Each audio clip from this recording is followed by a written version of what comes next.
வணக்கம். ஒரு விஞ்ஞானியின் குரல், எ சயின்டிஸ்ட் வாய்ஸ். இன்னைக்கு நம்மளோட விருந்தினராக வந்திருக்கிறவர் முனைவர் எம்.கே. மோகன் மருகராஜா அவர்கள். இவர் பார்மசியில எம்ஃபார்ம் பிஹெச்டி முடிச்சிருக்காங்க. அது இல்லாம சயின்டிஸ்ட் கான்ட்ரிபியூஷன் மோர் தென் 15 வருஷமாக இவர் ஆராய்ச்சியில தொடர்ந்து கான்ட்ரிபியூஷன் செஞ்சு வந்துட்டு இருக்காங்க.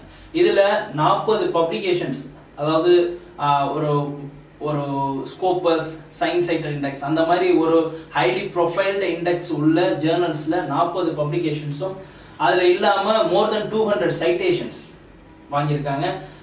ஸோ இன்னைக்கு நம்ம அவங்க விருந்தினராக வந்ததுக்கு ரொம்ப மகிழ்ச்சியாக இருக்குது. அவங்க நம்ம சந்திப்போம்.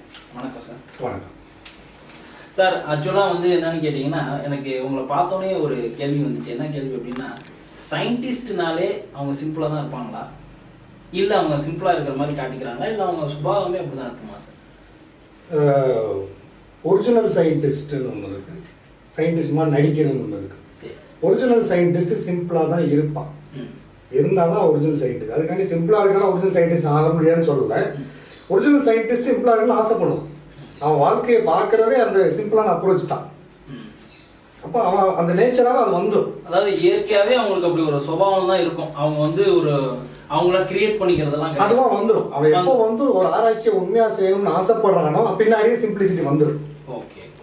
இப்போ நம்மளோட இந்த சயின்டிஸ்ட் வாய்ஸோட நோக்கம் என்ன அப்படின்னு கேட்டிங்கன்னா, ஒரு விஞ்ஞானியோட குரலை வெளில கொண்டு வரும். ஏன்னா பலதரப்பட்ட கம்யூனிட்டிஸ் இருக்காங்க. அவங்க வந்து அரசியல்வாதியாக இருக்கலாம், இல்லை சினிமாக்காரவங்களா இருக்கலாம், வாட் எவர் சொசைட்டியாக இருக்கலாம், இல்லை ஸ்டூடெண்ட்ஸாக இருக்கலாம், வாட் எவர் தட்டாக இருக்கலாம். ஆனால் அவங்களுக்குன்னு ஒரு விஷயத்தை வெளில வச்சுக்கிட்டு அதை அவங்க நினைக்கிறத வெளில கொண்டு வரணும்னு நினைக்கிறாங்க. அதேமாரி முதல்ல நாங்கள் என்ன பண்ணியிருக்கோம் அப்படின்னா, ஒரு விஞ்ஞானி அவர் மனசில் நினைக்கிறத வெளில கொண்டு வரணும் அப்படிங்கிறதுக்காக தான் இந்த ப்ரோக்ராமே செக் பண்ணியிருக்கோம். ஒரு விஞ்ஞானியா நீங்கள் என்ன ஃபீல் பண்ணுறீங்க? விஞ்ஞானம் அப்படிங்கிறது என்ன? அதை வந்து எந்த பார்வையில் நம்ம பார்க்கணும்? எப்படி பார்க்குறவங்க விஞ்ஞானத்தை உணர முடியும் அப்படின்னு நீங்கள் நினைக்கிறீங்க?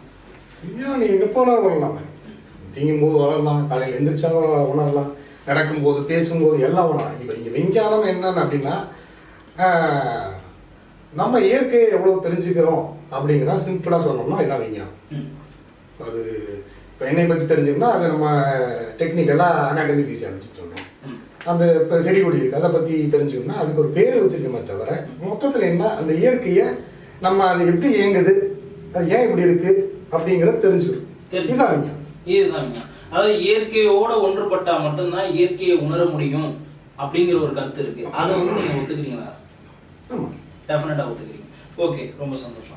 இப்போ அடுத்தது வந்து பார்த்தீங்கன்னா, இப்போ நீங்கள் வந்து ஒரு ஜேர்னலில் எடிட்டராக இருக்கீங்க, ஒரு ஸ்கோபஸ் இண்டெக்ஸ்ட் ஜேர்னலில் எடிட்டராக இருக்கீங்க. இப்போ உங்களுக்கு நீங்கள் நிறையா ஜேர்னல்ஸ் உங்களுக்கு வந்து ஆர்டிகல்ஸ் வந்து அனுப்பிச்சிருப்பாங்க. ஏன்னா இன்னைக்கு வந்து என்ன பண்ணுறாங்கன்னா, காலேஜஸில் எந்த ஒரு ரிசர்ச் பண்ணாலும் அவங்களுக்கு வந்து ஒரு பேட்டன்டாவோ இல்லை ஒரு ஆர்டிகலோ பப்ளிகேஷன்ஸ் பண்ணணும் அப்படின்னு சொல்கிறாங்க. இந்த ஆர்டிகல்ஸ்னால் என்ன? ஃபர்ஸ்ட் ஒரு எடிட்டரோட பார்வையில் இந்த ஆர்டிகல்னா என்ன அப்படின்னு இல்லை, பொதுவாக ஒரு சயின்டிஸ்ட், ஒரு ரிசர்ச்சர் அப்படிங்கிற முறையில் ஆர்டிக்கல்னு என்னன்னா, இப்போது நம்ம அந்த இயற்கையை தெரிஞ்ச விருப்பப்படுறோம். ஸோ அதுக்கு நம்ம சில வேலைகள் செய்யணும். அந்த வேலைகளை வந்து நான் இந்த மாதிரி செஞ்சுருக்கேன், இது இப்படி வந்திருக்கு, நான் செஞ்சேன் இப்படி வந்திருக்கு அப்படிங்கிற நான் ஒரு 4 பேருக்கு ஷேர் பண்ணுறேன். ஓகே, அது பப்ளிகேஷன். ஓகே. இப்போ அதுக்கடுத்து போட்டிங்கன்னா பேட்டர்ன் ஒன்று வருது. அது என்னன்னா, நான் அதை செஞ்சுருக்கேன், அதை நான் மட்டும் தான் வச்சுக்குவேன் அப்படிங்கிறாங்க. அதாவது அதுக்கு உரிமை எடுத்துக்கொள்றது தான் அந்த பேட்டன்ட் அப்படிங்கிறது. ஸோ இந்த பேட்டன்ட் ரைட்ஸ், பேட்டன்ட் அத்தாரிட்டி அப்படிங்கிறது நிறைய இருக்கு. இந்த உரிமை அப்படிங்கிறது வந்து பார்த்தீங்கன்னா, ஃபார் எக்ஸாம்பிள் வந்து இப்போ நான் வந்து ஒரு ப்ராடக்ட் ஒன்று கண்டுபிடிக்கிறேன், அது லைஃப் சயின்ஸ் ரிலேட்டடாக இருக்கு அப்படின்னு நம்ம வைக்கணும்னா, அந்த ப்ராடக்ட்டுக்கு நம்ம உரிமம் கொண்டாடுறதுக்கு ஆர்டிக்கல் மட்டும் இருந்தால் போதுமா? ஏன்னா நான் இந்த பேப்பர் நான் தான் பப்ளிகேஷன் பண்ணேன், அப்போ இந்த ஃபைண்டிங்ஸ் வந்து என்னோடது அப்படிங்கிறது மட்டும் போதுமா, இல்லை பேட்டன்ட்ங்கிறது கண்டிப்பாக நமக்கு வேணுமா? இல்லை, இது என்னோட பர்சனல் ஒப்பீனியன் என்னன்னா, பேட்டர்ன் ஒரு ஐட்டம் தேவையே இல்லை. நம்ம தெரிஞ்சுக்கிறோம், தெரிஞ்ச 4 பேர் ஷேர் பண்ணுறோம். நான் செஞ்சேன், எனக்கு இது வந்தது, அதான் 4 பேருக்கு நான் சொல்கிறேன். அதுலேருந்து இன்னொரு ஆள் அதை எடுத்து அடுத்த ஸ்டேஜுக்கு கொண்டு போகலாம். இப்போ நானே வச்சுக்குவேன், இதை வந்து யாரும் ஆக்சஸ் பண்ண முடியாது அப்படின்னு ஒரு வேலைக்குள்ளே உள்ளே வச்சுட்டா, அப்போ அதை கண்டுபிடிக்கிறதுக்கான நோக்கமே எங்கள் சிதைவு போயிடுது இல்லையா? இப்போ நான் ஒரு கண்டுபிடிக்கிறேன், இப்போது சப்போஸ் நான் ஃபார்மசி ஃபீல்டில் இருந்தாலும் ஒரு ட்ரக் ஒன்று கண்டுபிடிக்கிறாங்க ஒரு கம்பெனி, அவன் பேட்டன்ட் போகிறான். அவன் என்ன சொல்கிறான், நான் இவ்வளோ இன்வெஸ்ட் பண்ணியிருக்கேன்ல, அப்போ இன்னொரு கம்பெனி ஏர் மாலிகுல் எடுத்துட்டு வேற கண்ட்ரியில் அவங்க லைசன்ஸ் இல்லாத கண்ட்ரியில் மேனுஃபேக்சர் பண்ணி சேல் பண்ணலாம்ல, அதனால ப்ரொடெக்ட் பண்ணுறேன் அப்படிங்கிறான். ஆக்சுவலாக எதுக்கு கண்டுபிடிச்சோம் நோக்கம் மறந்துட்டோமே. ஒரு ஆன்டி டயபெட்டிஸ் ட்ரக் கண்டுபிடிச்சிட்டான்னு வச்சுங்க, ரிசர்ச் பண்ணிட்டு இருக்காங்க. சப்போஸ் ஃபியூச்சரில் கண்டுபிடிச்சிட்டாங்கன்னா அதை அந்த டயபெட்டிஸ் பேஷண்ட் போய் சேர்றது முக்கியமா இல்லை யார் போய் சேர்க்குறாங்கிறது முக்கியமா? எதுக்கு அந்த ரிசர்ச் ஆரம்பிச்சோம்? டயபெட்டிஸ்ல இவ்வளோ வருது, இவ்வளோ பேஷண்ட்ஸ் இருக்கா, இவ்வளோ டெத் ஆகிட்டு இருக்கு, இன்னும் இன்க்ரீஸ் ஆகுது ஃபியூச்சர்ல அப்படின்னு சொல்றாங்க. அதை தடுக்கிறதுக்கு தான் அந்த ரிசர்ச் ஆராய்ச்சி ஆரம்பிச்சிருக்கான். அந்த நோக்கமே அங்கே சிதறி போயிருது இல்லை, அதை நானே வச்சுக்குவேன் அப்படின்னும் போது பப்ளிகேஷன் பண்ணுங்க. அப்போ பேட்டன்ட் பண்ணணுமான்னா அப்போ எல்லாரும் மேனுஃபேக்சரும் பண்ணிட்டுமே. பொதுவாக வந்து ஃபார்மசிஸ்டாக எனக்கு வந்து எங்கள் ஃபீல்டு மேலே இது என்னோட பர்சனல் ஒப்பீனியன் என்னன்னா, ஒரு ஃபார்மசிஸ்டாக நான் ரிசர்ச்சர் ஆரம்பிக்கும் போது எனக்கு தோணுது தான், இப்போ ஃபார்மசியோட ஸ்கோப் அப்படின்னு கேட்பாங்க. ஸ்கோப் என்னன்னா அவன் சொல்லுவான் நிறைய அகடமிக்ஸ் போகலாம், அந்த ஜாப் கிடைக்கும், R&D போகலாம், இண்டஸ்ட்ரிக்கு போகலாம், மார்க்கெட்டிங் போகலாம், இல்லை மினிமம் ரீட்டைல் ஒரு மெடிக்கல் ஷாப் போட்டு உட்காந்தாலும் இதெல்லாம் ஸ்கோப் மாதிரி. அது ஆக்சுவலாக ஸ்கோப் கிடையாது. நீங்கள் ஸ்கோப்பில் என்ன சொல்ல வராங்க அப்படின்னா, அப்போது நீ மருந்து வந்து ப்ரொடியூஸ் பண்ணிகிட்டே இருக்கு அப்படின்னு சொல்கிறோம். அதுதான் ஸ்கோப். இது பேக்ரவுண்ட் ரீசன்லாம் என்னதான் உனக்கு ஜாப் கிடைக்குங்கிறாங்க. என்ன ஜாப்பு? ஃபார்மசிஸ்ட். அவனுக்கு வேலை என்ன? Drug manufacturing, dispensing, R&D, development, formulation எல்லாமே வந்துடுது. அது எல்லாமே மருந்துட்டு வந்துடுது. இப்போ மருந்து வந்துடுதுன்னா இன்டைரக்டாக என் மனசுக்குள்ள என்ன இருக்கு? நிறைய பேஷண்ட் வரணும்னு எதிர்பார்க்குறேன். இன்டைரக்டா இப்போ நான் ஃபார்மசிஸ்டாக இருக்கேன், ஏன் மெடிக்கல் ஷாப் நல்லா ஓடணும்னு வச்சுங்க. அப்போ ஊரில் நிறைய பேஷண்ட் தான் எனக்கு மெடிக்கல் ஷாப் ஓடும். கண்டிப்பாக. ஆனால் இந்த அந்த ஊரில் இருக்கவங்கிற யாரு? எனக்கு யாரும். ஆனால் நீங்கள் ஃபார்மசிஸ்டாக இருந்தால் அது என் ஃபேமிலி, என் ஃப்ரெண்ட்ஸ், என் ரிலேட்டிவ்ஸ். அப்போ எந்த வேலையை செய்கிறோமோ அதை மறந்துட்டு என்ன பண்ணுறோம்? ஃபார்மசி காலேஜ் புதுசாக பண்ணி புதுசாக எல்லாம் செய்யணும். என்ன ஆச்சுன்னா ஃபியூச்சரில் பேஷண்ட்ஸ் நிறையா வரணும்னு ஆசைப்பட்டு அந்த வேலையை செஞ்சுட்டு இருக்கோம். அதாவது ஒரு நோயை தடுக்கணுங்கிற எண்ணம் போய் நோய்க்கு மருந்து கொடுக்கணுங்கிற எண்ணம் அந்த அதிகரிச்சு அதை இப்போ என்ன பண்ணோம்னா, இப்போ ஒரு டயபெட்டிஸ்க்கு இருக்கா, டயபெட்டிஸ்க்குன்னு ஒரு யாராவது ஒரு சென்டரோ ஒரு கவர்மெண்ட்டோ ப்ராஃபிட் பண்ணி நான் ப்ராஃபிட்டில் ஒரு ஆர்கனைசேஷன் போட்டு எல்லா ரிசர்ச்சரும் இந்த ஏரியாவில் இன்ட்ரெஸ்ட்னா ஒன்றா உட்காருங்க. You can solve this problem in 5 years. Diabetes வெளியே கொடுங்க. அப்போது ஒரு 500 yearsலையோ ஒரு 1000 yearsலையோ இந்த மாதிரி டிசீஸ் இல்லாத சொசைட்டியோ வர்றதுக்கான நோக்கத்தில் ஓடினா அவன் ஃபார்மசிஸ்ட். ஏன் வேலை இருக்கணும், ஏன் பாரு அது வர்ற வேலை ஃபார்மசிஸ்டாக இருக்கணும். நீ அப்போ என்ன ஆசைப்படுற? உன் ஃபேமிலியை தவிர இன்னொரு பக்கத்து வீட்டில் பேசிட்டா இருக்கணும்னு ஆசைப்படுறேன். அப்போது நம்ம ஸ்கோப் என்ன இருக்கணும்?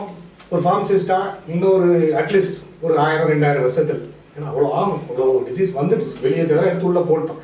இன்னொரு 2000 வருஷத்தில் ஃபார்மசியை சட்டம் பண்ணுங்க. அது நோக்கமாக இருக்கும். இப்போ ஒரு டாக்டர் வந்து ஆசைப்படுறான் அப்படின்னா இல்லை இந்த மாதிரி ப்ரொஃபஷனில் இல்லாத மாதிரி டாக்டரே இல்லாத மாதிரி ஒரு சொசைட்டி வருது. அப்போ என்ன அர்த்தம்? டிசீஸ் இல்லைன்னு அர்த்தம். டிசீஸ் வந்து ஃப்ரீ சொசைட்டி நம்மளால உருவாக்க முடியாது. ஏன்னா எனக்கு வந்து இயற்கை மேலே நல்ல நம்பிக்கை இருக்கு. ஹெல்தி சொசைட்டி பண்ணலாம். இந்த டிசீஸ் வர்றதுக்கு அதுக்கான காரணத்தை கண்டுபிடிச்சி கம்மி பண்ணலாம். ஹெல்தி சொசைட்டி உருவாக்கலாம். Disease free society not possible. அதுக்கு என்ன ரீசன் கேட்டிங்கன்னா, இப்போ இந்த டிசார்டர் டிசீஸ் அப்படிங்கிறான். டிசார்டர் நம்மளா மெட்டபாலிக் நம்மளா எடுத்துக்கிறது. இப்போ டிசீஸும் போது வெளியிலேருந்து வரும்போது அது த்ரூ மைக்ரோ ஆர்கானிசம்ஸ் வருது. அது பாக்டீரியா ஆர்கானிசம் சரி, ஃபங்கி ஆர்கானிசம் சரி, இல்லை வைரல் ஆர்கானிசம் சரி, அதுவும் நேச்சரில் ஒரு ஆர்கானிசம். உங்களுக்கு ஒரு ஹியூமன் பீயிங் ஒரு டாமினன்ட் ஸ்பீசிஸாக இந்த பூமியில் வாழ்றதுக்கு எவ்வளோ வந்து நேச்சர் கொடுத்துருக்கோ அதே ஆப்பர்ச்சுனிட்டி அதுவும் கொடுத்துருக்கு. அப்போ நான் பேத்தோஜன் பாக்டீரியாலாம் வந்து இடத்த விட்டு வெளியே அனுப்பிச்சிருவேன். எது நம்மளுக்கு அன்ஹெல்தியாக இருக்கோ அதெல்லாம் அனுப்பிச்சிருவேன் அப்படின்னா நீ இப்போ பார்த்துட்டே தான் இருக்கல, அது மியூட்டேஷன் ஆகிட்டு இந்த சண்டை நடந்துகிட்டே தான் இருக்கு. போதும் நீங்க ஒரு பொட்டன்ட் ஒரு ஆன்டி பாக்டீரியல் மாலிகுல் லான்ச் பண்ணுவீங்க, 5 வருஷத்துல அது மியூட்டேட் ஆகி இன்னொரு ஸ்கேலப் போயிடும், திருப்பி ஒன்று கண்டுபிடிக்கும். இந்த சண்டை நிற்கவே நிற்காது. அதனால நான் என்ன சொல்றேன், டிசீஸ் ஃப்ரீ சொசைட்டி வாய்ப்பே இல்லை. ஆனால் ஹெல்தி சொசைட்டி அமைகிறதுக்கு நிறைய சான்சஸ் இருக்கு. அப்போ ஹெல்தி சொசைட்டி தான் என் டார்கெட்னா நான் ஸ்கோப்பை இன்க்ரீஸ் பண்ணுமா இல்லை கொஞ்சம் கொஞ்சமாக கம்மி பண்ணுமா? கம்மி. அதாவது இப்போ உங்களோட பார்வையில நம்ம இயற்கையை நம்ம எந்த விதமா பாக்குறோமோ அதை பொறுத்து நம்மளோட எண்ணங்களும் அது குறித்த ஆராய்ச்சி குறிப்புகளும் மாறுங்கிறீங்க, அப்படிதானே உங்களோட பாயிண்ட்? ஓகே. அடுத்தது வந்து ஒரு முக்கியமான கேள்வி, என்ன கேள்வி அப்படின்னு கேட்டீங்கன்னா, இப்போ இதை மாரி நிறைய ஸ்கிரீனிங் டெஸ்ட் வைக்கிறாங்க, அப்புறமேலுக்கு வந்து பர்சனலா டெஸ்ட் வைக்கிறாங்க, அப்புறமேலுக்கு பர்சனல் இன்டர்வியூங்கிற பேர்ல வச்சு மாணவர்களை ஆராய்ச்சிக்குள்ள ஃபில்டர் பண்ணி எடுக்கிறாங்க. அப்படி மாணவர்களுக்கு தகுதி பார்க்கக்கூடிய ஒரு சமுதாயத்துல எந்த மாதிரியான தகுதியெல்லாம் ஒரு மாணவன் தன்னோட கைடுகிட்ட பார்க்கணும்? அதாவது ஆராய்ச்சி சூப்பர்வைசர் அப்படின்னு சொல்றாங்க, அதாவது அந்த சூப்பர்வைசர் தன்னை கைட் பண்ணக்கூடிய, ஆராய்ச்சியில கைட் பண்ணக்கூடிய ஒரு சூப்பர்வைசர்கிட்ட ஒரு மாணவன் என்னென்ன தகுதியெல்லாம் எதிர்பார்க்கணும்னு நீங்க நினைக்கிறீங்க? இப்போ மாணவன் போது நம்ம அட்லீஸ்ட் இந்த ஆராய்ச்சின்னு வரும்போது அவன் ஒரு முதுகலை பட்டதாரி வரைக்கும் வந்துடும். அது அந்த என்ன ஃபீல்டு அவன் சூஸ் பண்ணாங்கிறது அப்போ மேட்டர் கிடையாது. அது பிடிச்சி பண்ணானா இல்லை அவனா அந்த ஃபீல்டில் விழுந்துட்டானான்னு தெரியல. பட் வந்தாச்சு, நீ திருப்பி ப்ரொஃபஷனை சேஞ்ச் பண்ணுறது கூட அவன் இஷ்டம் தான். இல்லை பிடிக்காம வந்தாச்சு, நீ இதெல்லாம் போகலாம் அப்படின்னு முடிவு பண்ணிட்டு, ஆராய்ச்சி தான் அடுத்து பண்ணணும்னு முடிவு பண்ணிட்டா, அப்போ அவன் அந்த ஃபஸ்ட்டு எதில் பண்ணியிருக்கானோ அதை அவனுக்கு நேசிக்க தெரிஞ்சுக்கணும். அந்த சப்ஜெக்டை அவன் நேசிக்க தெரிஞ்சுக்கணும். அப்புறம் அந்த சப்ஜெக்டில் ஒரு ஏரியா இருக்கும். எல்லாரும் எல்லா சப்ஜெக்டும் தெரியும்னு சொல்ல முடியாது. இப்போ கெமிஸ்ட்ரின்னா நான் கெமிஸ்ட்ரி அப்படின்னு சொல்றாரு. இப்போ ஃபார்மசியில் அதில் நிறைய பிரான்ச் இருக்கு, பயோடெக்னாலஜி நிறைய பிரான்ச் இருக்கு. எனக்கு பயோடெக்னாலஜி தெரியும்னு யாரும் சொல்ல முடியாது. எப்படி சொல்றேன்னா, இப்போ பயோடெக்னாலஜி பற்றி ஒரு 10 பேர் புக் எழுதிருக்காங்கன்னு வச்சுக்கோங்க. புக்கு பேர் பயோடெக்னாலஜி தான், ஆனால் அவங்க ஒவ்வொரு ஆர்த்தரும் ஒரு பார்வை வேற மாதிரி இருக்கும்.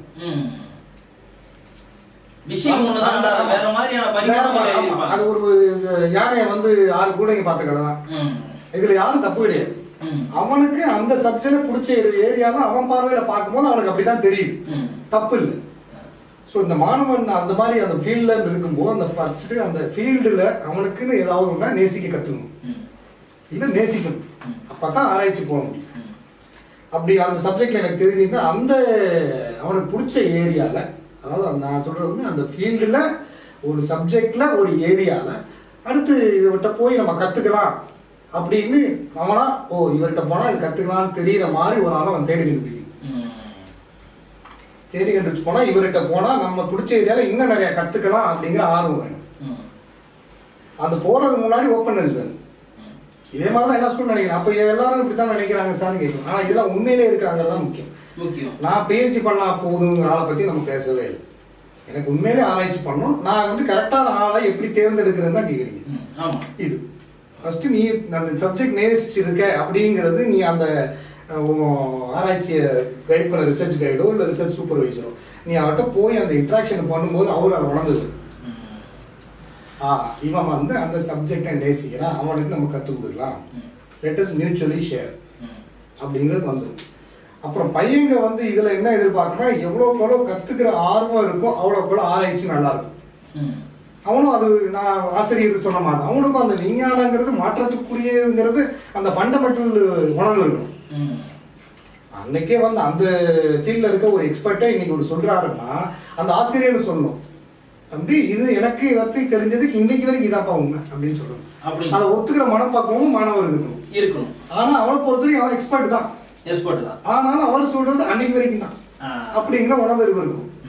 அதே மாதிரி அவர் சொல்றது எல்லாம் இப்ப நீ அந்த ஆசிரியர் இந்த மாதிரி சொல்லும் போது அவன் எங்கேயுமே ஸ்டாக்னட்டா நிக்க மாட்டான். அந்த அப்ப இது வந்து இன்னைக்கு தான், அப்ப நாளைக்கு மாறலாம் அப்படிங்கிற அந்த ஓட்டத்துல அவன் ஆராய்ச்சி போயிடும். இப்ப நிறைய பேர் என்ன ஆயிடுச்சு அப்படின்னா, அவன் எக்ஸ்பர்ட் அப்படின்னா அவனுக்கு அந்த ஏரியா தெரியும், அவ்வளவுதான். ஒரு பெரிய ஃபீல்டுல இப்போ ஃபார்மசின்னு எடுத்துக்கிட்டீங்கன்னா ஃபார்மசியில் 4 பெரிய பிரான்ச் இருக்கு. ஃபார்மகாலஜி, சூட்டிங்ஸ், கெமிஸ்ட்ரி, ஃபார்மகாலஜி 4 பெரிய பிரான்ச். அது 4மே பெரிய சப்ஜெக்ட். அதுல நிறைய சப் டாபிக்ஸ்லாம் இருக்கு. அதுல ஒரு ஏரியாவில் அதுல ஒரு சின்னதுல இப்படியே இந்த இது ஒரு ஃபார்மசின்னா அதுல 4ஆ பிரிச்சு அதுல பிரிச்சு ஒரு ஸ்கொயர்னா ஒரு ஆள் எக்ஸ்பெர்ட் ஆகிறாரு. அதுக்கு ஒரு 15-20 வருஷம் வேலை பார்த்துருப்பாரு. அந்த எக்ஸ்பெர்டிஸ் அப்பதான் வருது. அவரு சொன்னான்ற காண்டி அதெல்லாம் உண்மையாகாது. அது அவரு உணர்ந்துருந்தாங்கன்னா அந்த மாணவனுக்கு ஆராய்ச்சி பண்றதுக்கு ஈஸியா இருக்கும். அந்த மாதிரி ஆள் தேவை. அப்போ வந்து அந்த தேடுதலும் வந்து மாணவர்கள தான். ஆமா, ஓகே.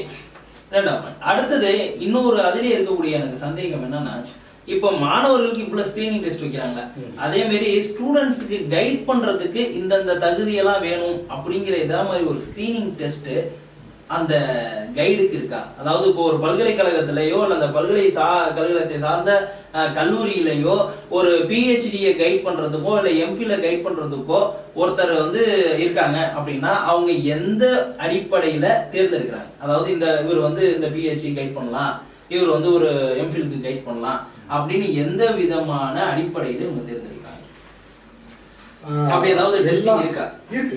ஒவ்வொரு யூனிவர்சிட்டிக்கும் ஒவ்வொரு இன்ஸ்டிடியூட்டுக்குமே அவங்க ஓன் ரூல்ஸ் அண்ட் ரெகுலேஷன் வச்சிருக்காங்க. மேக்ஸிமம் என்ன வச்சிருக்காங்கன்னா, அவரும் வந்து ஒரு ஆராய்ச்சி பண்ணி முடிச்சு, அவரு ஒரு காலத்துல ஒரு ஆராய்ச்சி மாணவராக இருந்திருக்கும், அவரு ஒரு டாக்டர் பட்டம் வாங்கியிருக்கணும் இல்லை எம்ஃபில் பட்டம் எல்லாம் வாங்கியிருக்கணும். வாங்கிட்டு அதுக்கப்புறம் வந்து அது வரைக்கும் அவர் பண்ணது எப்படி, அவருக்கு ஒரு சூப்பர்வைசர் பார்வையில் அவர் பண்ண ஒரு ஆராய்ச்சி. அதுக்கப்புறம் அவர் ஏதாவது ஒரு ஆராய்ச்சி பண்ணியிருக்கணும் அவருக்கு பிடிச்ச ஏரியாவில், இல்லை அது அந்த ஏற்கனவே பண்ணதோட தொடர்ச்சியாக கூட இருக்கலாம். அது பண்ணதுக்கப்புறம் மேக்ஸிமம் எல்லா யூனிவர்சிட்டி என்ன சொல்கிறாங்கன்னா, அதுக்கப்புறம் அவர் 2-3 பேப்பர் பப்ளிஷ் பண்ணியிருக்கோம். பிஹெச்டி முடிச்சு ஒரு 2-3 வருஷம் கழிச்சு வந்து அவர் வந்து தகுதி ஆயிடுறாருன்னு சொல்லி ரூல்ஸ் அண்ட் ரெகுலேஷன் போட்டிருக்காங்க. பட் எனக்கு அது நம்பிக்கை கிடையாது. எனக்கு அது நம்பிக்கை கிடையாது. ஏன்னா இப்போ இந்த எக்ஸ்பீரியன்ஸ் வைஸ் கிரேடியண்டே கொடுக்குறோம் இல்லையா ஆசிரியர்களை பொறுத்த வரைக்கும். இப்போ ஃபர்ஸ்ட்டாக ஒருத்தர் ஃப்ரெஷர் பிஜி முடிச்சுட்டு வராருன்னா அவர் லெக்சர், அப்புறம் ஒரு 4-5 வருஷம் ஆனதுக்கப்புறம் அவர் அசிஸ்டன்ட் ப்ரொஃபஸர் இருக்கணும், அப்புறம் அசோசியேட் ப்ரொஃபஸர் இருக்கணும், ப்ரொஃபஸர் இருக்கணும். இதுக்கு வந்து கிரைட்டீரியான்னு பார்த்தீங்கன்னா நம்ம இந்தியாவில் பொறுத்தவரைக்கும் எல்லா யூனிவர்சிட்டிலையும் லெக்சராக 4 வருஷம் 3 வருஷம் இருக்காரா எலிஜிபிள் ஃபார் அசிஸ்டன்ட் ப்ரொஃபஸர் அப்படிங்கிறான். அப்போ அது 3 வருஷம் டைம் தான் அதை டிசைட் பண்ணுதா, இல்லை அந்த 3 வருஷத்துல அவங்க என்ன செஞ்சாங்கிறது முக்கியமா? 3 வருஷத்துல அவங்க என்ன செஞ்சாங்கிறதா அது பார்க்கறது இல்லையே. அப்போ வந்து அந்த எலிஜிபிலிட்டியை தப்பா தானே போகுது. இப்படி இருக்கும்போது நான் ஒரு கேள்வி கேட்குறேன். 3 வருஷம் போது 365 × 3 எவ்வளோ ஆச்சு? ஒரு 900 சொச்சம் இதாகிடுச்சு. இப்போ 950 டேஸ்ன்னு வச்சுங்க. 950 டேஸ். 949th டேல அவன் யாரு? 950th டேல அந்த ஒரு நாள்ல என்ன நடந்ததுன்னு கேக்குறேன். அப்ப டைம் பவுண்ட் வந்து இதுக்கு வேலை செய்யுங்க. என்ன குவாலிஃபிகேஷன் இருக்குங்கிற அந்த குவாலிஃபிகேஷன் வந்து மாத்தணும்ங்கறீங்க. ஒரு டைம் மட்டும் வச்சுக்கிட்டு உங்களுக்கு ப்ரமோஷன் கொடுக்க கூடாது. ப்ரொஃபஸருக்கு 10 வருஷம் முன்னாடி இருந்தது. இப்போ யூஜிசி மாத்திட்டாங்க. முன்னாடி 10 வருஷம் இருந்து நான் என்ன சொல்றேன், அந்த 9.25 வருஷத்துல அந்த இப்போ அந்த டிசம்பர் 12 இப்போ ஜனவரி 1 ஒரு 10 வருஷம் முடியுதுன்னு வச்சுங்க. அந்த டிசம்பர் 31 இருந்து அந்த நைட்ல இருந்து அடுத்த காலை வரைக்கும் அவர்கிட்ட என்ன மாற்றம் வருதுன்னு கேக்குறேன். ஆக ஒரு டைம் வச்சு பண்றதுங்கிறது என்னோட கருத்து, உங்களோட கருத்து. சரி, ஓகே. இப்போ ரொம்ப சந்தோஷம். இப்போ வந்து என்னென்ன மாதிரியான ஒரு செலெக்ஷன் லிஸ்ட் வச்சு இந்த ஆராய்ச்சியை பயிற்றுவிக்கிறாங்களா கைடு சூப்பர்வைசர் அவங்கள தேர்ந்தெடுக்கலாம் நீங்க நினைக்கிறீங்க? உங்களோட பார்வை. அதாவது மாணவர் வந்து எப்படி தேர்ந்தெடுக்கிறது இல்ல அந்த யூனிவர்சிட்டியோ இல்ல காலேஜோ எந்த மாதிரியான ஒரு ஸ்கிரீனிங் பண்ணி அவங்க வந்து அந்த அப்ரூவல் கொடுக்கலாம், நீங்க வந்து பிஎஸ்சி கைட் பண்ணலாம் இல்ல எம்ஃபில் கைட் பண்ணலாம் அப்படின்னு நீங்க கொடுக்கலாம்னு நினைக்கிறீங்க? அவங்க செஞ்சிருக்க வேலையை வச்சு அதாவது என்ன பண்ணிருக்காரு, ஆராய்ச்சி என்ன பண்ணிட்டு இருக்காரு, அது எந்த அளவுல போயிட்டு இருக்கு, அது வந்து நான் சொல்றது வந்து ஒரு உண்மையான ஆராய்ச்சியை பத்தி. அவனோட பர்பஸ் எப்பயுமே வந்து இப்போ நம்ம முன்னாடி ஒரு கேள்விக்கு பதில் சொன்னீங்க இல்லையா, அந்த மாதிரி வந்து ப்ராஃபிட் இருக்காது. அவன் உண்மையான ஆராய்ச்சி இருக்கும். அவனுக்கு ரெக்கக்னேஷன் பத்தி கவலை இல்லையா, அவன் வேலையில போயிடறான். அப்போ அவனுக்கு வந்து அந்த வேலையில தான் சந்தோஷம் இருக்கு. அவன் ரெக்கக்னேஷன் பத்தி கவலைப்படல. ரெக்கக்னேஷன் பத்தி கவலைப்படாதனால என்ன ஆயிருது, அவன் வேலையில தான் மும்முரமா இருக்கான். அந்த மாதிரி ஆளை வந்து நீங்க தேடிதான் கண்டுபிடிக்கும். ஏன்னா அவன் ரெக்கக்னேஷன் தனியா இருக்கான். அவன் நீங்க அவன் வந்து கேட்க போறது இல்லை. அப்போ இந்த இன்ஸ்டிடியூஷன் யூனிவர்சிட்டிலாம் வந்து இவங்களா வந்து இந்த ஏரியால இவர் வந்து இந்த ஒர்க் பண்ணிட்டு இருக்காரு அப்படின்னு அந்த ஒர்க் அந்த உண்மையான ஆராய்ச்சியாளர் எப்ப பண்ணிட்டு இருப்பான்னு அவன் மோஸ்ட்லி வந்து சிம்பிள் பர்சனாலிட்டியா தான் இருப்பான். அதுக்கப்புறம் வந்து என்ன சொல்றது, அவன் நோக்கம் என்னவா இருக்கும்னா ஃபர்ஸ்ட் அந்த என்ன ஆராய்ச்சியும் அதோட நோக்கத்திலே ஒட்டியிருக்கும். அதுல இருந்து விலக மாட்டான். அதுல ஒரு கமர்ஷியலைசேஷனோ ஒரு மார்க்கெட்டிங்கோ சான்ஸே கிடையாது. இப்போ ஃபார்மசி பொறுத்த வரைக்கும் மேக்ஸிமம் எல்லாமே வந்து காக்னசிவ் ஃபீல்டாக ஹெர்பல் ட்ரக்ஸை பற்றி பேசுகிறோம், கெமிஸ்டாக வந்து சிந்தட்டிக் ட்ரக்ஸை பற்றி பேசுகிறோம். எல்லாமே மருந்து தான். மருந்து கண்டுபிடிச்சா அதுக்கு யார் கொடுக்க போகிறோம், பேஷண்ட்டு. அப்போ அங்கே ஒரு மனுஷன், எங்கள் அல்டிமேட் டார்கெட்டு மனுஷன். இப்போ இந்த உண்மையாக ஆராய்ச்சி பண்ணோம்னா பீப்புள் ஃபர்ஸ்ட் போடுவோம், ப்ராஃபிட் செகண்ட். ரெகக்னைஸ் வேணுங்கிறவன் ப்ராஃபிட் ஃபர்ஸ்ட் இருக்கு, பீப்புள் செகண்ட். ஓகே, அது கரெக்டானது. இப்போ இன்னொரு என்னோட கேள்வி என்ன அப்படின்னு கேட்டீங்கன்னா, இப்போ நீங்க சொல்ற மாதிரி அவர் வந்து சிறந்த ஆராய்ச்சியாளராக இருக்கலாம். அந்த பர்சன் வந்து சிறந்த ஆராய்ச்சியாளர் இருக்கலாம், நிறைய பப்ளிகேஷன்ஸ் வச்சிருக்கலாம், பேட்டர்ன்ஸ் வச்சிருக்கலாம், ஹி இஸ் எக்ஸ்பர்ட்னு சொல்லியிருக்கலாம். அப்படியே தன்னோட தொழிலில் சிறந்து இருக்கக்கூடிய ஒருவரால் இன்னொரு மாணவர்களுக்கு சொல்லிக் கொடுக்க கெப்பாசிட்டி இருக்குமா? ஏன்னா teaching is entirely different from working. Okay, so இப்போ அந்த டீச்சிங் கெப்பாபிலிட்டி அவருக்கு இருக்கும் நீங்க நினைக்கிறீங்களா? எல்லாருக்குமே. நான் வந்து குறிப்பிட்ட ஒருத்தரை மட்டும் கேட்குறேன். ஒரு 10 பேரை நம்ம செலக்ட் பண்றோம், அவங்க 100 பேட்டர்ன் வச்சிருக்காங்க, 1000 பப்ளிகேஷன் வச்சிருக்காங்க, 2000 சைட்டேஷன் இருக்கு, தட் இஸ் டிஃப்ரெண்ட். ஆனா அவங்களோட அந்த ஆராய்ச்சி குறிப்பா மாணவர்களுக்கு தெளிவா சொல்லிக் கொடுக்குற அளவுக்கு அவங்களுக்கு அந்த ஞானம் இருக்கும் நீங்க நினைக்கிறீங்களா? அது ஆசிரியர்கள்ல ஜென்ரலாக ஆராய்ச்சியாளர்கள் நீங்க ஆசிரியர்னால அது 2 கேட்டகரி பிடிச்சிடலாம். நல்ல நாலேஜ் இருக்கும், அதை வந்து ஸ்டூடெண்ட்ஸ் கிட்ட கம்யூனிகேட் பண்ற அளவுக்கு அந்த கெப்பாசிட்டி இருக்காது. சில பேருக்கு இந்த இந்த இண்டிவிஜுவலை கம்பேர் பண்ணும்போது நாலேஜ் அவனுக்கு கொஞ்சம் கம்மியா இருக்கலாம், இல்ல கொஞ்சம் எக்ஸ்பர்டீஸ் கம்மியா இருக்கலாம். பட் அந்த இருக்கிறத கம்யூனிகேட் பண்ணி விட்டுணும். இப்போ நீங்க ஆராய்ச்சின்னு வரும்போது எனக்கு வந்து கம்யூனிகேஷன் ஒரு பெரிய ப்ராப்ளமாவே தெரியாது. ஏன்னா ஆராய்ச்சிங்கிறது ஒரு வேலை, பேச்சு கேட்க முடியாது. கைடு நான் சொல்ல முடியாதுப்பா, வா செஞ்சு காமிச்சிட்டு போயிட்டே இருப்பாங்க. இது மாதிரி செய்யணும்ப்பா, அவ்வளவுதான். இதை பாரு, நான் செய்யறேன், அது மாதிரி பாரு. அப்ப வந்து அந்த கையை பிடிச்சி ஆனா எழுதுற மாதிரிலாம் நம்ம சொல்லிக் கொடுக்க முடியாது ஆராய்ச்சியில. ஏன்னா ரொம்ப மாணவர்கள் இப்போ எங்க இது பேசும்பொழுதும் எங்கள்கிட்ட நாங்கள் இந்த கொஸ்டின் செக் பண்ணும்போது பார்த்தீங்கன்னா நிறைய மாணவர்களோட அபிப்பிராயத்தை நான் என்னோட இதில் பார்க்கும்போதும் எப்படி இருக்கு அப்படின்னு கேட்டிங்கன்னா, ஒரு பிஎஸ்சி மாதிரி தான் அவன் பிஹெச்டி பார்த்துட்டு வராங்க இன்னைக்கு இருக்கிற மாணவர்கள். அதுக்கு காரணம் வந்து யாருன்னு தெரியல. அது பல்கலைக்கழகமா இல்ல காலேஜஸா இல்ல அட்மிஷன் போட்டாங்கிற சூழ்நிலையா என்னங்கிறது எனக்கு தெரியல. ஆனா வர்ற மாணவர்கள் என்ன நினைக்கிறாங்க அப்படின்னா, தன்னோட கைடு வந்து நமக்கு ஆனா அவனா எழுத சொல்லி கொடுப்பாரு, அவரே வந்து ஒர்க்கெல்லாம் பண்ணி கொடுப்பாரு, இப்படிலாம் நினைக்கிறாங்க. இது வந்து உண்மையிலே வந்து பிஹெச்டி படிக்க வர்ற மாணவர்கள் இதுமாரி நினைக்கிறது சரியா தப்பா? அப்படி சொல்லி கொடுக்க முடியுமா?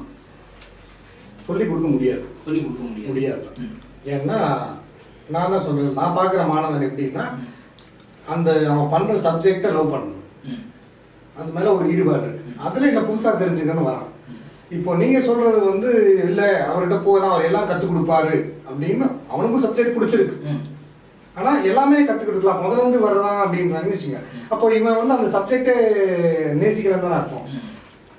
ஒரு விஷயம் தெரிஞ்சாதான் நேசிக்க முடியும், நேசிக்க முடியும். இல்ல இப்போ வர்றாங்க அப்படின்னா அந்த ஸ்டூடெண்ட்டோ மாணவரையோ தப்பு சொல்ல முடியாது. அப்போ இதுக்கான முன்னேற்பாடு நம்ம பல்கலைக்கழகமோ ஒரு காலேஜோ ஒரு ஒரு டெமோ மாதிரி முன்னாடி ஏதாவது ஒன்று சொல்லி கொடுத்துருக்கணும். இப்போ யூஜி கிராஜுவேஷன் லெவல்லையே ஒரு சின்னதாக ஒரு ப்ராஜெக்ட் நிறைய யூனிவர்சிட்டியில் வச்சிருக்காங்க. பிஜிலையும் ஒரு செமஸ்டரோ இல்லை ஹோல் இயரோ ப்ராஜெக்ட் நிறைய யூனிவர்சிட்டியில் இருக்கு.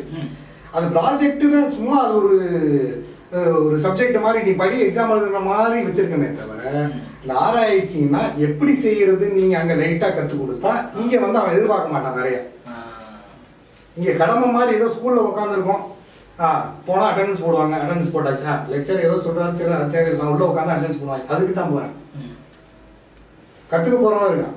இப்போ அது டிஃபரன்ஸ் ஆயிடுதா?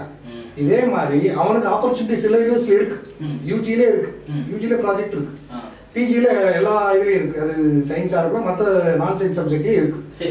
அதை ஒரு கடமையாக செஞ்சா அப்போ அவன் அப்படிதான் எதிர்பார்த்துருப்பான். அப்போ அங்கேயும் சொல்றதுக்கு ஒரு ஆசிரியர் கரெக்டாக இருக்கும். அதாவது இன்வால்வ்மெண்ட்டை ஏற்படுத்தணும் மாணவர்களுக்கு நடுவில். ஆமா தம்பி, வந்து ஆராய்ச்சி வந்து இப்போ நீ ஒரு ப்ராஜெக்ட் பண்றாலும் நீ வெறும் விஞ்ஞானி ஆக போறது இல்லை. நான் உனக்கு சொல்லிக்கிறேன், நான் ஒன்றும் பெரிய விஞ்ஞானி இல்லை. இது ஏன் செய்யறோம், எதுக்கு செய்யறோம், இதுதான்ப்பா ரீசனு. நீ இப்போ இது வந்து எப்படி கத்துக்கிறேன்னு தெரிஞ்சா நாளைக்கு ஏதாவது பெரிய ஆராய்ச்சி பண்ணும்போது இது உனக்கு யூஸ்ஃபுல்லா இருக்கும் அப்படின்னு சொல்லணும் சொல்ல வேண்டியிருக்கலாம். கத்துக்காத மாணவரோட சொல்லணும். இப்ப இன்னொரு அவங்க வார்த்தையில வந்து ஒரு இது இருந்துச்சு, அதாவது சொல்லிக் கொடுக்க முடியாது அப்படின்னு சொன்னீங்க.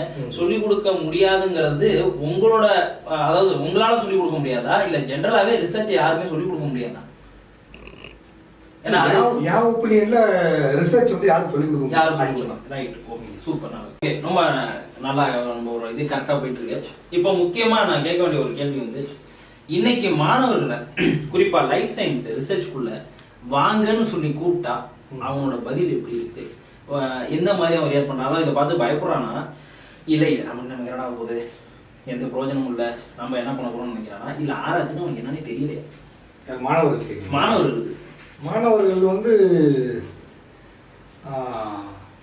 நான் சொல்லல, இப்போ தேடி போகிற ஒரு மாணவன் அவன் வந்து பர்சன்டேஜ் கம்மியாக தான் இருக்கு. இதுதான் ப்ராக்டிக்கல் ரியாலிட்டி. அதுக்கப்புறம் இன்னும் 2 பிரிவாக அதை பிரிக்கலாம். ஒன்று என்னன்னா அவன் ஆராய்ச்சிங்கிறதே வந்து ஒரு தேடுதல் தான். இப்படி தேடலான்னு ஒரு 4 பேர் ரூட்டு போட்டிருப்பான். அது உண்மைன்னு அவசியம் இல்லை. ஒருத்தர் ஸ்ட்ரைட்டாக போயிருக்கான், இன்னொருத்தர் ரைட்டில் போயிருக்கான், இல்லை அவன் ஆராய்ச்சி தேடுதல் பண்ணிட்டு இருக்கான். அவனா வந்து இதுதான் தேடுதல் முடிவு பண்ணிட்டு ஒரு குரூப் இருக்காங்க மாணவர்கள். ஓ இதுதான் ஆராய்ச்சினா இப்படி தான் இருக்கணும். ஆராய்ச்சிங்கிறதே ஒரு பாக்ஸ் கிடையாது, அது நீ அமுக்கவே முடியாது. அவுட் ஆஃப் த பாக்ஸ் தான் ஆராய்ச்சியே. அப்போ அதுக்கு நீ ஒரு ரூல்ஸோ ஒரு செட் ஆஃப் இது போட்டு இதுதான் அப்படிங்கிற மாதிரி ஒரு இது படி உனக்கு ஆராய்ச்சி வந்துருன்னு சொல்ல முடியாது. அப்படி இதுக்கு முன்னாடிலாம் எப்படி பண்ணியிருக்காங்கன்னு ஒரு இன்ஃபர்மேஷனாக தான் வருமே தவிர அதை படித்து முடிச்சனால நீங்கள் ஒன்றும் ஆராய்ச்சி பண்ண முடியாது. அது ஒரு கேட்டகரி. இன்னொரு கேட்டகரி என்ன இருக்காங்கன்னா, அதாவது என்ன சொல்றீங்க நீங்கள் சொன்ன மாதிரி அந்த பெரிய யூனிவர்சிட்டி, அந்த பெரிய பெரிய எக்ஸ்பர்ட்டு யார் யார் அந்த உலகம் ரெகனைஸ் அவனுக்கு கீழே பண்ணாதான் ஆராய்ச்சி நினைச்சிட்டு இருக்கான். அது ஒரு குரூப் இருக்காங்க. இப்போ இந்த உண்மையிலே தேடுறோம் கம்மியாக தான் இருக்கான். ஆனால் அவன் தேடுதான் அவனுக்கான ஒரு ஆசிரியரோ குருவோ கிடைச்சிடாரு. ஏன்னா அவன் உண்மையிலே தேடுறான்ல, இங்கே ஃபிக்ஸ் பண்ணி தேடுறான். அவங்க வெயிட் பண்ணி அவங்க தான் போகணும்னா அங்கே தான் போகணுங்க. ஓகே, இப்போ நான் என்னோட கேள்வி வந்து எக்ஸாக்டாக என்னன்னா, இப்போ நம்ம தமிழக அரசாங்கமாக இருக்கட்டும் இல்லை இந்திய அரசாங்கமாக இருக்கட்டும், அவங்க எதிர்பார்க்கறது என்னன்னா ஃபுல் அண்ட் ஃபுல் ரிசர்ச் பண்ணி பேட்டர்ன் வாங்கி நம்ம ஓன் பேட்டர்ன்ல நம்ம இண்டஸ்ட்ரி ஆரம்பிக்கணுங்கிறதுக்காக தான் நிறைய ஸ்டெப்ஸ் எடுத்துட்டு இருக்காங்க இன்னோவேட்டிவ்ஸா. நல்ல வரவேற்கக்கூடிய விஷயம் தான். ஆனா இப்போ மாணவர்களை நீங்க ஆராய்ச்சிக்கு வாங்கன்னு கூப்பிடும் போது அவன் எப்படி ரியாக்ட் பண்றான்னு கேட்கிறேன். இப்போ பயப்படுறாங்க. ஆராய்ச்சி பொறுத்து பயம் இருக்கு. அதுக்கு காரணம் என்ன? அதை பத்தி புரிதல் இல்லாமையா இல்ல அறியாமையா இல்ல அதுல பணம் செலவாகுங்கிற பயமா? இது எதை பொறுத்த ஒரு விஷயமா? அவன் அந்த பயம் வந்து என்ன வருதுன்னா, அவன் கண்ணு முன்னாடி பார்க்கும் போதே அவனோட எதிர்காலத்து மேல அவனுக்கு ஒரு பயம் வந்துருது. பயம் இது செஞ்சா நம்மளுக்கு இதுவா இருக்குமோ அப்படிங்கிற பயம் வந்துருது. அப்போ ஏற்கனவே எதிர்பார்க்க ஆரம்பிச்சிட்டான். அப்போ ஆராய்ச்சியா பார்க்க இது செஞ்சா எனக்கு திரும்பி வருமாங்க. அதாவது இந்த படிப்பு படிச்சா நான் நல்ல வேலைக்கு போனா சம்பளம் வருமானம் தான் பாக்குறாங்களே தவிர்த்து அதுல உள்ள இன்வால்மெண்ட் கிடையாது. ஆராய்ச்சி பண்ணணும் பண்றதே கிடையாது. இது ஒரு ஓகே. இப்போ வந்து ஃபெசிலிட்டிஸ் சொல்றாங்க. இந்த ஃபெசிலிட்டிஸ்ங்கிறது என்ன? ரெண்டாவது ஏன்னா இப்போ நிறைய மாணவர்கள் என்ன சொல்றாங்க அப்படின்னு கேட்டீங்கன்னா, எங்க காலேஜ்ல அந்த ஃபெசிலிட்டிஸ் இல்லை, அதனால என்னால வந்து பாத்தீங்கன்னா ரிசர்ச் பெரிய லெவலில் பண்ண முடியல, அதனால நான் வெளிநாடுகளில் போறேன், வெளிநாடுகளுக்கு போய் நான் ஆராய்ச்சி பண்றேன் அப்படின்னு சொல்றாங்க. ஆனா என்னை பொறுத்தளவுக்கு என்னோட பார்வையில வந்து பாத்தீங்கன்னா, நம்ம இப்ப தஞ்சாவூர் மாவட்டங்களை சுத்தி, இப்ப நம்ம தஞ்சாவூர்ல இருக்கோம், அந்த தஞ்சாவூர் மாவட்டங்களை சுத்தி வந்து பாத்தீங்கன்னா இருக்கக்கூடிய பல்கலைக்கழகங்களும் கல்லூரிகளையுமே வந்து பாத்தீங்கன்னா எல்லா ஃபெசிலிட்டிஸும் ஏறதால இருக்கு. இப்ப இந்த ஃபெசிலிட்டிஸ்ன்னு மாணவர் எதை சொல்றான், எதை இல்லைங்கிறான், எதுனாலும் அவன் பண்ண முடியும்னு வெளிநாட்டுக்கோ இல்ல பிற மாநிலங்களுக்கோ போறதுக்கான காரணம் என்ன? இது வந்து கவர்மெண்ட் வந்து இங்க சரியான ஃபெசிலிட்டி செய்யலையா, இல்ல இதோட மற்ற மாநிலங்கள்லயும் நல்லா செஞ்சிருக்காங்களா, இல்ல நம்மளோட வெளிநாடுல இருக்கக்கூடிய ஃபெசிலிட்டிஸ் வந்து அதிகமா இருக்கா, இல்ல அந்த ஃபெசிலிட்டிஸ் எல்லாம் இருந்தாதான் ஆராய்ச்சி பண்ண முடியுமா, இல்லைன்னா பண்ண முடியாதா? இதை பத்தி உங்களோட கருத்து. இப்போ மாணவர்கள் போது அவன் எதுவும் தப்பு சொல்ல முடியாது. இப்போ அதுக்காண்டி கவர்மெண்ட்னு சொல்ல முடியாது, அது ஒரு பார்ட்டில் இருக்குன்னு வச்சுக்கேன். நான் மேஜராக வந்து ஒரு இதுதான் ரீசன் அப்படின்னு சொன்னால் நான் ஆசிரியர்கள் தான் சொல்லுவேன். ஆசிரியர்களே நீ வந்து இது இருந்தால் தான் செய்ய முடியும்னு நம்பிக்கிட்டு இருக்க ஆசிரியர்கிட்ட போய் படிக்கிற ஸ்டூடெண்ட்டு அவனும் அதை தானே நம்புவான்.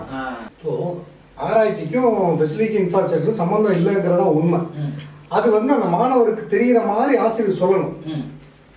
அப்போ அந்த ஆசிரியர் மாணவராக இருக்கும் யாராவது சொல்லியிருக்கணும். இங்கே யாரும் சொல்கிறது இல்லை, அவன் சொன்னாலும் இவன் கேட்கறது கிடையாது. இப்போது சிம்பிளாக என்ன சொல்கிறோம்னா, ஜெனட்டிக்ஸ் ஃபீல்டு இருக்கு இல்லையா, அந்த ஃபாதருங்கிறது வந்து வில்லியம் ஜான் மெண்டல்னு சொல்லி, அவர் ஒரு கிறிஸ்டியன் மங்க். அவருக்கு கார்டனிங்காக ரொம்ப பிடிக்கும். சும்மா அவருக்கு ஆராய்ச்சி, இன்னும் ஒரு பிளான்ட் பெருசாக இருக்குது, இன்னொரு பிளான்ட் சின்னதாக இருக்குது, என்ன பண்ணார், ஒரு ஹைப்ரிடை போட்டு அது போட்டு பண்ணார். அவர் வழக்கம் போல் எல்லா வேலையும் செஞ்சுக்கிட்டு சர்ச்சுக்கு என்ன டெய்லியோ அந்த வேலையெல்லாம் செஞ்சுட்டு அப்போ கார்டன் வரும்போது பார்த்தார், ஓ இதில் கிராஸ் பண்ணும்போது இதெல்லாம் வருது அப்படிங்கிறத என்ன பார்த்தாரோ அதை எழுதி வச்சார். அதை எழுதி வச்சு பார்க்கும்போது அவருக்கு ஏதோ ஒரு பேட்டர்ன் மாதிரி தெரிஞ்சுது. அதை ஒரு பேப்பராக பப்ளிஷ் பண்ணுறாரு. அவர் அது எழுதியிருக்க பேப்பர் எவனுமே புரியல. பப்ளிஷ் பண்ணிட்டாரு, அப்படியே போயிட்டாரு. அவன் ஓகே நம்ம தெரிஞ்சதை ஒன்று கண்டுபிடிச்ச மாதிரி இருந்தோம், அதை பப்ளிஷ் பண்ணிட்டோம். அப்படி பப்ளிஷ் பண்ணிட்டோம்னா நான் 4 பேர் ஷேர் பண்ணிட்டேன், முடிஞ்சது. அவர் இறந்து 200 வருஷம் ஆச்சு. 200 வருஷத்துக்கு அப்புறம் ஒரு 3 சயின்டிஸ்ட், எனக்கு பேர் ஞாபகம் இல்லை, அவங்க 3 பேரும் ஏதோ எதாச்சும் அந்த பேப்பரை ஏதோ ரீடிங் பண்ணும்போது வராங்க. இப்போ அந்த ஐடியாவை ஆரம்பிச்சு அதுக்கு ஒரு எக்ஸ்பெரிமெண்ட்டையும் பண்ணி அப்சர்வ் பண்ணி எழுதிட்டு போயிடலாம். அதுக்கப்புறம் 200 வருஷத்துக்கு ஒரு போகும்போது அந்த பேப்பர் படிக்கும்போது இவங்க 3 பேர் மண்டையில பல்ப் அடிக்குது. இது சும்மா இல்லையே, இது ஒரு பெரிய விஷயம் அப்படின்னு அப்ப திருப்பி அந்த ஆராய்ச்சியை திருப்பி எடுத்து வராங்க. அப்பதான் ஜெனடிக்ஸ் பிறகு. இப்ப இதுக்கு எதுக்கு ஃபெசிலிட்டி, எதுக்கு இன்ஃப்ராஸ்ட்ரக்சர், சிம்பிளா யோசிச்சாங்க. இது இப்படி இருக்கு, இது பண்ணா என்ன வரும் செஞ்சு பார்க்கலாம், அவ்வளவுதான். இப்ப செஞ்சு பாக்குறது. அப்போ நாங்க இப்போ ஜெனடிக்ஸ் பண்ணோம், இப்போ டிஎன்ஏ இதெல்லாம் பண்ணோம், அப்போ இன்ஸ்ட்ருமெண்ட் வேணுமா? அதுக்கு முன்னாடி தியரின்னு ஒன்று இருக்கு, அதுல ஒரு எண்ணம் தான். அந்த எண்ணத்தை வந்து நீ இப்போ இன்ஸ்ட்ருமெண்டேஷன் ஜாஸ்தி ஆயிடுச்சு. அப்போ இன்ஸ்ட்ருமெண்டேஷன் இல்லாத காலத்துல ஆராய்ச்சி பண்ணலையா? பண்ணிருக்காங்கல்ல. அப்போ அது இன்ஸ்ட்ருமெண்ட் வேணா என்ன ஆச்சு, 10 நாள்ல செய்யற வேலை 2 நாள்ல செய்யற மாதிரி ஆயிருக்கே தவிர அந்த இன்ஸ்ட்ருமெண்ட் கொடுத்தா வேலை செய்யும். எதை கொடுக்கணும், இன்ஸ்ட்ருமெண்ட் டிசைட் பண்ணா நம்ம டிசைட் பண்றோமா? நம்ம தான். அப்போ சரக்கு இங்க இருக்கு இல்லையா? அப்போ நம்ம எப்படி பண்றோம், ரிசர்ச் டிசைன் பண்றோம், இதுதான் முக்கியம். அப்போ ஃபெசிலிட்டிஸோ இன்ஃப்ராஸ்ட்ரக்சரோ அவ்வளவு முக்கியம் இல்லை. Okay, nice. அடுத்த கொஸ்டின் இப்போ என்ன அப்படின்னா, இதுக்கு ஒரு தெளிவான நீங்க ஒரு புரிதல் கொடுத்தீங்க இப்போ இந்த கேட்ட கேள்விக்கு. இப்போ இன்னொரு கேள்வி என்ன அப்படின்னா, இந்தியா அப்படின்னு சொல்லக்கூடிய இப்போ நம்ம இந்தியாவில் இருக்கக்கூடிய ஆராய்ச்சிகள், அதோட பார்வைகள், ஸ்டைல், இந்த வே ஆஃப் அப்ரோச்சிங் ரிசர்ச் அப்படிங்கிறதும், யூரோப்பில் இருக்கக்கூடிய வே ஆஃப் அப்ரோச்சிங் ரிசர்ச் அப்படிங்கிறதும் மாறுபட்டதா இல்லை ஒன்னா? இதை மாறுபடுத்தி தான் பார்க்கணுமா, இல்ல அதை அப்படியே நம்ம ஸ்டைலா மாத்திக்கணும்? அதாவது யூரோப்பியன் ஸ்டைல் ரிசர்ச் அப்படின்னு நம்ம பெருமையா பேசிக்கிறாங்க. இப்ப இந்தியாவுக்கு யூரோப்பியன் ஸ்டைல் ரிசர்ச் தான் தேவைப்படுதா, இல்ல தொன்று தொட்டு பல ஆயிரம் வருஷம் ரெக்கார்டு இருக்கக்கூடிய நம்மளோட ஆராய்ச்சி? ஏன்னா அந்த காலத்துல இருந்து அது வானவியல் ஆராய்ச்சியா இருக்கலாம், இல்ல மருத்துவ ஆராய்ச்சியா இருக்கலாம், பல இதுக்கு வந்து நம்ம சித்தர்கள் வந்து முன்னோர்கள் வந்து தமிழகத்துல வந்து பல இது பண்ணியிருக்காங்க. இந்தியாவோட பிற பகுதியிலையும் வந்து நிறைய சித்தர்கள், விஞ்ஞானிகள் அவங்கலாம் வந்து நிறைய கண்டுபிடிச்சிருக்காங்க. இப்ப அந்த மாடல்ல மெடிசன் கொடுத்துதான் இத்தனை ஆயிரம் வருஷம் வந்து நம்ம வாழ்ந்திருக்கோம். சோ இப்ப நம்மளோட ரிசர்ச் ஸ்டைல் அப்படிங்கிறது இதுதான், இது ஒரு மாறுபட்ட உள்ளது. அதே மாதிரி யூரோப்பியன்ஸ் ரிசர்ச் அப்படிங்கிறது வேறுபட்ட கருத்து உள்ளது. இப்ப ஜெனரலா ஒரு வியூ என்ன இருக்கு அப்படின்னு கேட்டீங்கன்னா, யூரோப்பியன் ஸ்டைல்ஸை ஃபாலோ பண்ணி தான் நம்ம எல்லா ரிசர்ச்சையும் ப்ரூவ் பண்ணிட்டு இருக்கோம். இது அவசியமானதா? இந்தியாவோட ஆராய்ச்சி பார்வை கரெக்டா தப்பா, இல்ல இதை பத்தி உங்களோட கருத்து? இந்தியாவோட பார்வை தப்பான்னு சொல்ல முடியாது. இந்தியாவில் இருக்க ஆராய்ச்சியாளர் என்ன பண்றாங்கிறது தான் முக்கியம். இந்தியாங்கிறது ஒரு பவுண்டரிக்குள்ள ஒரு மக்கள் வாழ்ற இடம் தான் இல்லையா? அப்போ அந்த ஆராய்ச்சியாளர்கள் இப்போ நீங்க சொல்ற அந்த யூரோப்பியன் டைப் ஆஃப் ரிசர்ச் என்ன ஆயிடுச்சு அப்படின்னா, நம்ம மைண்டில் வந்து நம்ம இந்தியன்னு யூரோப்பியன்ஸ் வந்து நம்மளோட நேரா அப்படிங்கிறத நம்ம நம்பிட்டோம். அதாவது இந்த ஆராய்ச்சி முறையோட அந்த ஆராய்ச்சி முறை சிறந்தது நம்ம நம்பிட்டோம். இல்ல, அது நம்மளை விட அவன் இன்டெலிஜென்ட் நம்பிட்டோம். ஓ, அவங்க வந்து இன்டெலிஜென்ட்னே நம்ம எங்கேயோ நம்ம ஒரு அங்கீகாரத்தையோ நம்ம இதையோ தொலைச்சிட்டோம். இப்போ நீங்க பாத்தீங்கன்னா ஜீரோவை உலகத்துக்கு அறிமுகம் பண்ணவே நம்ம தான். அங்கீகாரம் வந்து யூரோப்பியர்கள் கொடுக்க வேண்டிய சூழ்நிலை இருக்கு. இந்த ஜீரோ கண்டுபிடிச்சது நம்ம, அந்த ஜீரோங்கிறது பெரிய விஷயம் அப்படிங்கிற அங்கீகாரத்தையே யூரோப்பியன்ஸ் தான் கொடுக்குறாங்க. ஓகேவா? அப்படிங்கும் போது ஏன் நம்ம அங்கீகரிக்கல? அதுக்கு காரணம் என்ன? அதுக்கு கவர்மெண்ட் சப்போர்ட் பண்ணலையா, இல்ல கவர்மெண்ட்ல அந்த மாதிரி செக்டார்ஸ் எல்லாம் கொண்டு வரலாமா? கொண்டு வந்தா நல்லா இருக்கு. கவர்மெண்ட் ஸ்கீம் நிறைய இருக்கு, நீங்க அதெல்லாம் ஆராய்ச்சி கொடுத்துட்டு இருக்காங்க. இப்ப என்ன ப்ராப்ளம் ஆயிடுச்சுன்னா, இப்போ நம்ம இது என்ன சொல்றது, நம்மலாம் வந்து ஒரு ஓல்டு சிவிலைசேஷன் சொல்லுவோம். இப்போ சைனீஸ், இப்போ இந்தியன்ஸு, எஜிப்தியன்ஸு, அவங்க எல்லாம் வந்து ஓல்டு சிவிலைசேஷன். அதாவது ஒரு 2000-3000 வருஷம் டாக்குமெண்டட் ஹிஸ்டரி இருக்கு அவங்க. அதுக்கு முன்னாடி என்ன தெரியாது, 2000-3000 வருஷம் டாக்குமெண்டட் ஹிஸ்டரியே இருக்கு, எவிடன்ஸ் இருக்கு. ஒரு இந்த மாதிரி ஒரு கல்ச்சர்ல இருந்தா இவன் பாரம்பரியம், இவன் வந்து இந்த மொழி பேசியிருக்கான் அப்படிங்கிற டாக்குமெண்டேஷன்லாம் இருக்கு. அப்பவே வந்து ஆராய்ச்சி பண்ணிட்டு தான் இருந்திருக்காங்க. இப்போ கோயிலுக்கு போறோம்னு வச்சுங்க, கரெக்டா நவகிரகம் வச்சிருக்காங்க. 1000 வருஷம் 2000 வருஷம் முன்னாடி போற கோயில் அப்படிதான் இருக்கு. அங்க என்ன ஆயிருச்சு, அங்க சந்திரன் இருக்கு. அப்ப அவன் கிரியேட் பண்ண சிஸ்டம் வித் ரெஃபரன்ஸ் டு அர்த், பூமி மட்டும் இருக்காது, பூமியில தான் நம்ம இருக்கோம். அப்ப அவன் காஸ்மிக் போட்டது இது இந்த சிஸ்டம்ல இருக்கு. இப்ப இதுங்கிறது இப்ப நான் இருக்கிறது 9 சொன்னாங்க. அப்புறம் வந்து இவங்க கண்டுபிடிச்சதெல்லாம் சொன்னாங்க. ஸோ என்ன சொல்றது, இவ்வளோ பாரம்பரியம் இருக்கும்போது நிறைய யோசிச்சு நிறைய ஆராய்ச்சி பண்ணி எல்லா விஷயம்லாம் செஞ்சுட்டு தான் இருந்திருக்காங்க. இப்போ நடுவில் இது எங்கே பிரேக் ஆகுது அப்படின்னா, நம்ம எப்போ பிரிட்டிஷ் இந்தியா ஆகுதோ அங்கே சேஞ்ச் ஆகுது, ப்ராப்ளம் ஆகுது. என்ன ஆகுது அப்படின்னா, நம்ம அவனை மேலே அண்ணாந்து பார்க்க ஆரம்பிச்சிட்டான். 300 வருஷம் அண்ணாந்து பார்த்து பார்த்து பார்த்து அவன் பிரிட்டிஷ் இந்தியாவா வெளியே போய் ரிப்பப்ளிக் இந்தியாவை மாறுது. அவன் கண்ட்ரி மாறிடுச்சு, இண்டிபெண்டன்ட் கிடைச்சிது. நம்ம இன்னும் தலையில பிரிட்டிஷ் லேவா தான் இருக்கும். அண்ணன் தான் பார்க்கணும். அதனால அவங்க குறிப்புகளை எடுத்து அவங்க செய்யறத நம்ம செஞ்சாதான் கரெக்ட், அந்த மாதிரி அப்படிங்கிற ஒரு புரிதலுக்கு வந்துட்டோம். நம்பிட்டோம் இதான் உண்மைன்னு நினைச்சிட்டோம். அது இப்போ வந்து என்னை பொறுத்த வரைக்கும் உங்களோட கருத்தை சொல்லுங்க. இப்ப இது தேவையா, இல்ல பழையபடி நம்ம முறையே நம்ம ஃபாலோ பண்ண ஆரம்பிக்கலாமா? ஏன்னா we have 2000 years நமக்கு ரெக்கார்டு இருக்கு. இத்தனை வருஷம் நம்ம இந்த மாதிரி மருந்துகளையும் உணவுகளையும் நம்ம பயன்படுத்தி வந்துட்டு இருக்கோம். இவ்வளவு ஆரோக்கியமா வாழ்ந்துட்டு இருக்கோம்.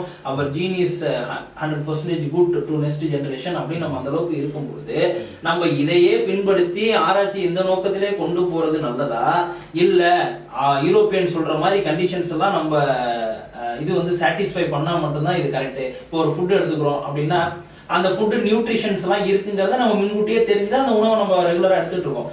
ஆனா இப்போ ஒரு டெஸ்டஸ் இருக்கு, யூரோப்பியன்ஸ் நார்ம்ஸ் அண்ட் ரெகுலேஷன்ஸ் படி ஒரு டெஸ்டஸ் இருக்கு. அந்த டெஸ்டஸ்ல கிளியர் பண்ணி இதுல இவ்வளவு புரோட்டீன்ஸ் இருக்கு, இவ்வளவு கார்போஹைட்ரேட்ஸ் இருக்கு, இவ்வளவு எனர்ஜி இருக்கு அப்படின்னு சொல்லிட்டு அதை மட்டும் இப்போ உட்கொள்ளக்கூடிய காலம் வந்துச்சு. அதாவது இதுல நிறைய புரோட்டீன்ஸ் இருக்கு, இந்த ஃபுட்டு மட்டும் தான் நான் எடுத்துக்குவேன், இதுல நிறைய கார்போஹைட்ரேட்ஸ் இருக்கு. இந்த டெஸ்டஸ் யூரோப்பியன்ஸ் மெத்தட்ல பண்ணிருக்காங்க. ஓகேவா? இப்ப அந்த டெஸ்டஸ் ரெஃபரன்ஸா வச்சுக்கிட்டே நம்ம ஃபுட் எடுத்துக்கலாமா, இல்ல நம்ம பழைய உணவு முறைப்படியே நம்ம ரெகுலர் பண்ணி சாப்பிட்டு வாழலாமா? எது பெஸ்ட் நீங்க நினைக்கிறீங்க? இப்போ இந்த முந்தி உணவு ரொம்ப பெருசா இருந்துச்சு. சரி, ரொம்ப பெருசு. அப்போ டிரான்ஸ்போர்ட்டா எதுவுமே இல்லை. இப்போ நான் இங்கேருந்து இன்னொரு ஊருக்கு போனாலே ஒன்று வண்டி கட்டிட்டு போகிறது, இல்லை குதிரையில் போகிறது, இல்லை கழுதையில் போகிறது, அந்த மாதிரி அப்படி இல்லையா மேக்ஸ் நடந்து போயிருக்கேன். இவ்வளோதான் இருக்கு. இப்போ உலகம் பெருசாக இருக்கும்போது இவன் வாழ்க்கை முறை நீடு இருந்தது. உலகம் சுருங்கிச்சு. ஒரே 4 நைட்டில் மொத்த பூமியை சுற்றிட்டு வந்துடுறேன். நேச்சர் என்ன பண்ணுச்சு, நீ இவ்வளோவுக்கு இவ்வளோ வாழ்ந்தா போதும்னு சொல்லிடுச்சு. இதில் அதுவாக எதுவும் சொல்ல, நம்மளா அதை செஞ்சுக்கிட்டோம். அது இயற்கைக்கு அந்த என்ன கண்டிஷனுக்கும் அதுக்கு தான் உனக்கு சூட் ஆகிருக்கு. காலங்காலமா அதுக்கு தான் பாடி அடாப்ட் ஆகி வந்துகிட்டே இருக்கு. திடீர்னு அவன் அங்க சாப்பிட்றான்னா அவன் அவங்க ஊர்ல சாப்பிட்றான். அவனோட தப்பு நான் சொல்ல அவன் வேலையை செய்யறான், நம்ம வேலையை செய்யும். இல்ல அது சாப்பிட ஆசைப்படுதா, சாப்பிடு, தப்பு இல்லையே. நான் அதைத்தான் சாப்பிடுவேன்னு சொல்றது தப்பு. அதை சாப்பிட்டாதான் கௌரவம் நினைக்கிறது இன்னும் அது முட்டாள்தனம் சொல்லுவோம். முட்டாள்தனம், உண்மையான முட்டாள்தனம் அது. சரி, ஓகே, நல்ல கொஸ்டின். ரொம்ப நன்றி சார். ஏன்னா இவ்வளோ தூரம் பொறுமையாக இருந்து எங்களோட கேள்விகளுக்கு எல்லாமே ரொம்ப கரெக்டாக என்னை பொறுத்தளவுக்கு எந்த அளவுக்கு உங்களால் நியாயமாக அதுக்கு பதில் சொல்ல முடியுமோ அந்த அளவுக்கு நியாயமாக அதுக்கு பதில் சொன்னதுக்கு ரொம்ப நன்றி, ரொம்ப சந்தோஷம். இது என்னால் இப்போ இந்த ஒரு குறிப்பிட்ட 1-1.5 மணி நேரம் நீங்கள் ஸ்பெண்ட் பண்ணிட்டீங்க. இதுக்கு மேலே உங்கள் டைம் நான் இன்னும் எடுத்துக்க விரும்பலை. ஆனால் இன்னொரு இன்டர்வியூவில் இன்னும் பல புது கேள்விகளோட, இது இல்லாமல் நிறைய கேள்வி இருக்கு எங்கள்கிட்ட, அந்த புது கேள்வியோட நிச்சயம் உங்களை சந்திக்கிறோம். இதே மாதிரி நீங்கள் எங்களுக்கு இருந்து நல்லபடியாக செஞ்சு கொடுக்கணும். ரொம்ப நன்றி. இப்போ நம்ம முனைவர் MK மோகன் மருகராஜா அவர்களோட இன்டர்வியூ பார்த்தோம். மிகவும் அருமையான முறையில் அவங்க பதில், ஒவ்வொரு கேள்விக்கும் ரொம்ப பதில் சொல்லி கரெக்டான ஒரு நியாயமான பதிலை நமக்கு எடுத்து சொல்லியிருக்காங்க. இந்த மாதிரி மற்றொரு மிகப்பெரிய விஞ்ஞானியோடு இன்னொரு நிகழ்ச்சியில நம்ம மறுபடியும் சந்திப்போம். நன்றி.